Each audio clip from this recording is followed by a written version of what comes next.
السلام علیکم۔ آج بدھ ہے، نومبر کی 24 تاریخ۔ پاکستان میں اس وقت شام کے 7، بھارت میں 7:30، اور یہاں ہمارے اسٹوڈیوز کی گھڑیوں میں صبح کے 9 بج رہے ہیں۔ وائس آف امریکہ واشنگٹن کی اردو سروس سے میں ہوں خالد حمید، خبروں کے ایک بلیٹن کے ساتھ۔ افغانستان کے لیے امریکہ کے نمائندہ خصوصی تھامس ویسٹ نے کہا ہے کہ طالبان کو تسلیم کرنے سے متعلق روس اور چین کے کوئی اقدامات نظر نہیں آ رہے، البتہ پاکستان اس معاملے میں زیادہ متحرک ہے اور اس کا جھکاؤ اس طرف ہے۔ وائس آف امریکہ کی نائک چنگ کو دیے گئے خصوصی انٹرویو میں تھامس ویسٹ نے کہا کہ امریکہ افغانستان میں انسانی بحران پر بہت زیادہ فکر مند ہے۔ پاکستان کی جانب سے طالبان کی حمایت اور اس سے پاک امریکہ تعلقات پر اثر سے متعلق سوال کے جواب میں تھامس ویسٹ کا کہنا تھا کہ ہم افغانستان کے معاملے پر پاکستانی حکام سے تمام سطحوں پر بات چیت جاری رکھیں گے۔ تھامس ویسٹ کے بقول پاکستان اور افغانستان کے درمیان لسانی اور ثقافتی تعلقات کے علاوہ سرحد پار برادریوں کے درمیان مضبوط روابط کی وجہ سے پاکستان کا افغانستان اور خطے میں اثر و رسوخ ہے۔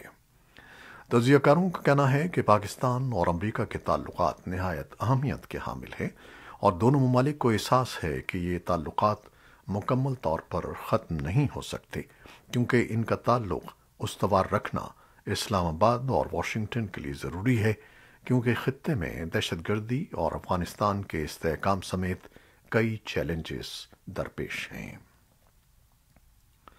امریکہ کے محکمہ خارجہ کے ترجمان نیڈ پرائس نے منگل کو کہا کہ افغانستان کے لیے امریکی نمائندہ خصوصی ٹام ویسٹ طالبان رہنماؤں کے ساتھ 2 ہفتوں کی ملاقات کے لیے آئندہ ہفتے دوحہ کا دورہ کریں گے۔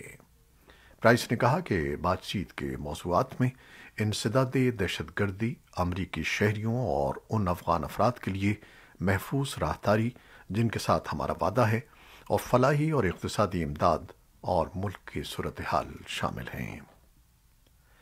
ایمنسٹی انٹرنیشنل کا کہنا ہے کہ بین الاقوامی برادری کو چاہیے کہ وہ افغانستان پر سے موجودہ مالی پابندیاں فوری طور پر اٹھائے، جو صحت عامہ، خوراک اور دوسری ضروری اشیاء کی فراہمی میں ایک رکاوٹ ہیں، اور لاکھوں انسانی جانوں کو بڑھتے ہوئے بحران سے بچانے کے لیے ضروری ہے کہ انسانی امداد مہیا کی جائے۔ اقوام متحدہ کے انسانی امور کے رابطہ دفتر یونوچا کے مطابق 2 کروڑ سے زیادہ افراد خوراک کی شدید قلت اور بھوک کا سامنا کر رہے ہیں، جبکہ عالمی خوراک پروگرام کا کہنا ہے کہ کم از کم 10 لاکھ بچے غذائی کمی میں مبتلا ہیں۔ اقوام متحدہ کے مطابق موجودہ بحران کو دور کرنے کے لیے $200 ملین ماہانہ سے زیادہ انسانی امداد درکار ہے۔ عالمی ریڈ کراس کے ایک اعلیٰ اہلکار نے افغانستان کا 6 روزہ دورہ کر کے وہاں کی حالت زار کا اپنی آنکھوں سے مشاہدہ کیا ہے۔ پیر کو عالمی ریڈ کراس کمیٹی کے director of operations Dominic still heart نے ایک بیان جاری کیا ہے، جس میں انہوں نے کہا کہ وہ 6 روز تک افغانستان میں رہے، وہاں کے فیلڈ ہسپتالوں کا دورہ کیا اور افغانوں کی تکالیف کا ذاتی طور پر مشاہدہ کیا۔ عالمی ادارہ خوراک کا کہنا ہے کہ ایندھن، خوراک اور کھاد کی قیمتوں میں بے تحاشا اضافہ افغانستان کے بحران کو مزید سنگین بنا رہا ہے۔ امریکہ کے صدر جو بائیڈن نے آئندہ ماہ جمہوریت پر ایک کانفرنس کے انعقاد کا اعلان کیا ہے، جس میں شرکت کے لیے پاکستان سمیت 110 ملکوں کو مدعو کیا گیا ہے۔ امریکہ کے محکمہ خارجہ کے مطابق صدر جو بائیڈن کی میزبانی میں جمہوریت سے متعلق کانفرنس 9 اور 10 دسمبر کو آن لائن ہوگی، جس میں مختلف ملکوں کے رہنما، سول سوسائٹی اور نجی شعبوں سے تعلق رکھنے والے افراد شرکت کریں گے۔ خبر رساں ادارے AFP کے مطابق امریکہ نے حیرت انگیز طور پر اس کانفرنس میں چین اور روس کو مدعو نہیں کیا ہے، البتہ تائیوان کو کانفرنس میں شرکت کی دعوت دی گئی ہے۔ تائیوان کو جمہوریت کانفرنس میں شرکت کی دعوت دینے پر امریکہ اور چین کے درمیان پہلے سے موجود کشیدگی میں مزید اضافے کا خدشہ ہے۔ صدر جو بائیڈن کی میزبانی میں ہونے والی یہ جمہوریت کانفرنس پاکستان اور بھارت کو بھی اس میں مدعو کیا گیا ہے۔ کانفرنس میں مشرق وسطی سے صرف اسرائیل اور عراق کو مدعو کیا گیا ہے جہاں جمہوری طرز سے حکمرانی ہے۔ امریکہ کے مشرق وسطی میں اتحادی ممالک مصر، سعودی عرب، اردن، قطر اور متحدہ عرب امارات جمہوریت کانفرنس کے لیے مدعو ملکوں میں شامل نہیں ہیں۔ مغربی ملکوں کے عسکری اتحاد نیٹو کے رکن ملک ترکی کو بھی جمہوریت کانفرنس کا دعوت نامہ ارسال نہیں کیا گیا ہے۔ افریقی ملکوں سے کینیا، نائجیریا، نائجر، جنوبی افریقہ اور کانگو کو بھی دعوت نامے بھیجے گئے ہیں۔ صدر جو بائیڈن نے منگل کے روز حکم دیا ہے کہ امریکی اسٹریٹجک ریزرو یعنی دفاعی اعتبار سے محفوظ تیل کے ذخیرے سے 50 ملین بیرل تیل نکال کر مارکیٹ میں لایا جائے۔ یہ اقدام چین، بھارت اور برطانیہ سمیت دنیا میں ایندھن کے بڑے صارف ملکوں کے ساتھ رابطوں کے بعد اٹھایا گیا ہے۔ ایسوسی ایٹڈ پریس کے مطابق اس اقدام کا مقصد نہ صرف ایندھن کی قیمتوں میں کمی لانا ہے بلکہ امریکہ کے اندر تھینکس گیونگ اور موسم سرما کی تعطیلات کے دوران مہنگائی اور بڑھتی ہوئی قیمتوں کا بھی مقابلہ کرنا ہے۔ لیکن اس اقدام سے گیس کی قیمتوں میں فوری کمی کے کم ہی امکانات ہیں، خاص طور پر جب لوگ تعطیلات میں سفر کر رہے ہوں گے۔ تیل کی قیمتوں میں کمی و بیشی میں عام طور پر وقت لگتا ہے اور انتظامیہ کے عہدیداروں کا کہنا ہے کہ یہ تیل کی قیمتوں میں کمی لانے کے لیے کیے گئے متعدد اقدامات میں سے ایک ہے۔ صدر جو بائیڈن کو اپنا اقتصادی ایجنڈا مہنگائی کے مسئلے کو پیش نظر رکھتے ہوئے دوبارہ ترتیب دینا پڑا ہے اور ان کا کہنا ہے کہ حالیہ $1 ٹریلین کا انفراسٹرکچر کا منصوبہ قیمتوں میں کمی لائے گا کیونکہ اس سے اشیاء کی نقل و حمل پر اٹھنے والی لاگت کم ہو جائے گی۔ گزشتہ 31 برسوں کے عرصے میں مہنگائی میں اکتوبر میں سب سے بڑی شرح پر اضافے میں کانگریس میں ریپبلکن اراکین انتظامیہ پر سخت تنقید کر رہے ہیں۔ صارفین کے لیے قیمتوں کے انڈیکس میں گزشتہ سال کی نسبت 6.2% اضافہ ہوا ہے۔ 1990 کے بعد کسی ایک سال کے اندر ہونے والی یہ سب سے زیادہ مہنگائی ہے۔ سینٹ میں ریپبلکن کے رہنما مچ میکونل نے گزشتہ ہفتے ہاؤس کے فلور پر گفتگو میں وائٹ ہاؤس پر تنقید کرتے ہوئے کہا تھا کہ امریکہ میں بڑھتی ہوئی قیمتوں کا شکار متوسط طبقہ ہو رہا ہے۔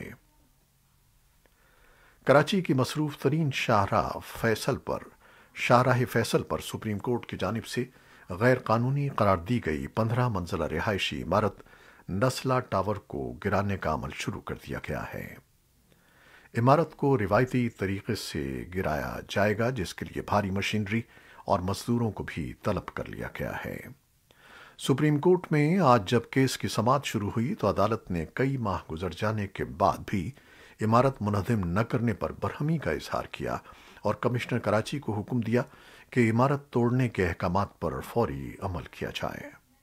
دوسری جانب عمارت کے مکینوں نے عدالتی احکامات کے بعد فلیٹس خالی کر دیے تھے، لیکن اب تک پروجیکٹ کے مالک کی جانب سے انہیں عدالتی احکامات کے تحت فلیٹ کی قیمت کی ادائیگی نہیں کی گئی ہے، جس کی وجہ سے وہ ذہنی اذیت کا شکار ہیں۔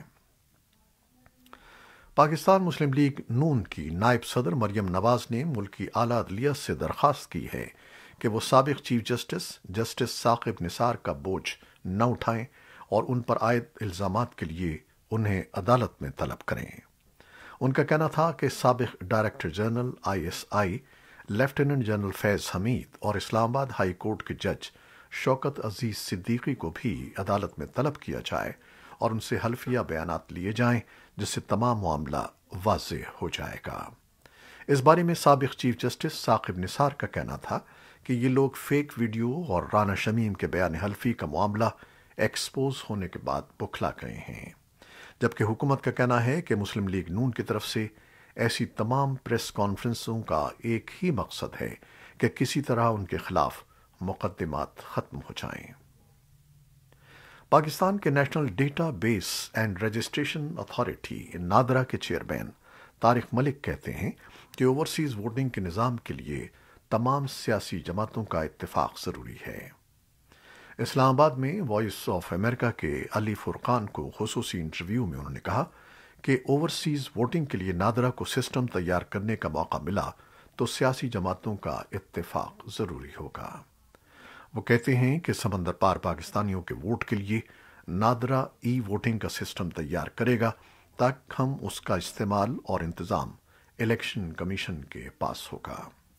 انہوں نے بتایا کہ نادرا کے پاس سمندر پار پاکستانیوں کا ڈیٹا موجود ہے، جس کے مطابق بیرونی ممالک میں مقیم 86 لاکھ پاکستانیوں میں سے 65 لاکھ افراد ووٹ ڈالنے کے اہل ہوں گے۔ نادرا چیئرمین نے کہا کہ سمندر پار پاکستانیوں کو ووٹ کا حق دینے کی قانون سازی پر عمل درآمد کے لیے طریقہ کار وضع کرنے کا یہی مناسب وقت ہے تاکہ آئندہ انتخابات میں وہ حق کی رائے دہی استعمال کر سکیں۔ اور اب کرونا وائرس سے متعلق کچھ خبریں۔ عالمی ادارے صحت WHO کے یورپ کے علاقائی دفتر نے منگل کو کہا ہے کہ اگر ویکسینیشن کی کوششوں میں اضافہ نہ کیا گیا تو 53 ممالک کے علاقے میں اگلے 4 مہینوں میں کرونا وائرس سے 7 لاکھ اموات ہو سکتی ہیں۔ ایک بیان میں WHO یورپ کی رپورٹ کے مطابق خطے میں گزشتہ ہفتے کووڈ کی وجہ سے تقریباً 4200 اموات ہوئیں، جو ستمبر کے آخر میں رپورٹ ہونے والی یومیہ اموات کی تعداد سے 2 گنا ہیں۔ اس خطے میں کووڈ وبا سے 15 لاکھ اموات ہو چکی ہیں، اور institute for health matrix and evaluation کے ذریعے WHO یورپ کے لیے مرتب کیے گئے اعداد و شمار سے پتہ چلتا ہے کہ یہ بیماری اب یورپ اور وسطی ایشیا میں ہونے والی اموات کی پہلی وجہ ہے۔ دفتر کا کہنا ہے کہ موجودہ رجحانات کی بنیاد پر مجموعی اموات کی تعداد مارچ تک 22 لاکھ سے زیادہ ہونے کا امکان ہے۔ WHO یورپ کے ریجنل ڈائریکٹر ہانس کلاگ نے اپنے ایک بیان میں یورپی خطے کے لوگوں کو روزمرہ زندگی گزارنے اور جاری رکھنے کے لیے ویکسین پلس اپروچ پر زور دیا ہے۔ انہوں نے کہا کہ اس کا مطلب یہ ہے کہ ویکسین کی معیاری خوراکیں حاصل کرنا، ممکن ہو جائے تو بوسٹر لگوانا، اور ساتھ ہی اپنے معمولات میں احتیاطی تدابیر کو شامل کرنا ضروری ہے۔ اس کے ساتھ ساتھ منگل کو برسلز میں یورپی یونین کے وزراء کے اجلاس میں کووڈ کے بڑھتے ہوئے کیسز پر قابو پانے کے لیے خطے میں بوسٹرز کے استعمال پر تبادلہ خیال ہوا۔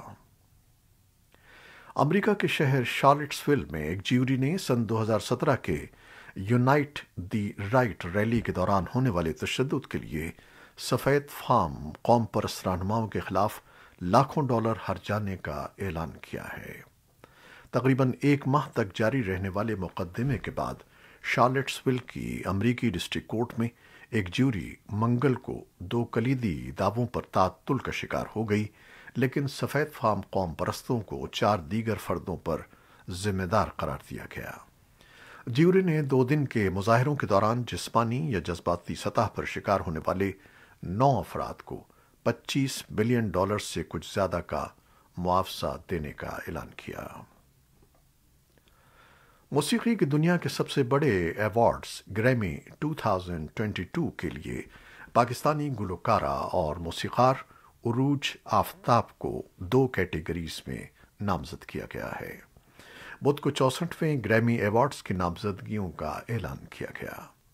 گریمی کے فاتحین کا اعلان 31 جنوری سن 2022 کو لاس اینجلیس میں ایوارڈز کی رنگا رنگ تقریب میں کیا جائے گا۔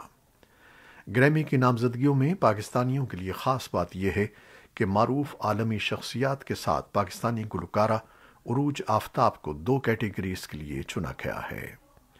عروج آفتاب کو بیسٹ نیو آرٹسٹ کی کیٹیگری میں نامزد کرنے کے ساتھ ساتھ ان کے گانے محبت کو بیسٹ گلوبل میوزک پرفارمنس کی کیٹیگری کے لیے بھی نامزد کیا گیا ہے۔ امریکی میوزک پبلیکیشن پچ فورک کے مطابق عروج آفتاب سعودی عرب میں پیدا ہوئی تھیں اور وہاں 11 برس گزارنے کے بعد وہ اہل خانہ کے ہمراہ پاکستان کے شہر لاہور منتقل ہوئیں، جو ان کے والدین کا آبائی شہر ہے۔ بعد ازاں وہ میوزک کی تعلیم حاصل کرنے کے لیے امریکہ کے برکلے کالج آف میوزک گئیں، جہاں انہوں نے میوزک پروڈکشن اینڈ انجینئرنگ کی تعلیم حاصل کی، جس کے بعد وہ نیو یارک منتقل ہو گئیں۔ یہ تھیں وہ خبریں جو فیس بک لائیو پر ہم نے آپ کے لیے پیش کی۔ ہماری ویب سائٹ، یوٹیوب اور پوڈ کاسٹ پر یہ بلیٹن آپ کے لیے پوسٹ کر دیا جاتا ہے۔ ہمارے اس بلیٹن کو شیئر کرنا نہ بھولیے گا۔ خالد حمید اب اجازت چاہتا ہے۔ اللہ حافظ۔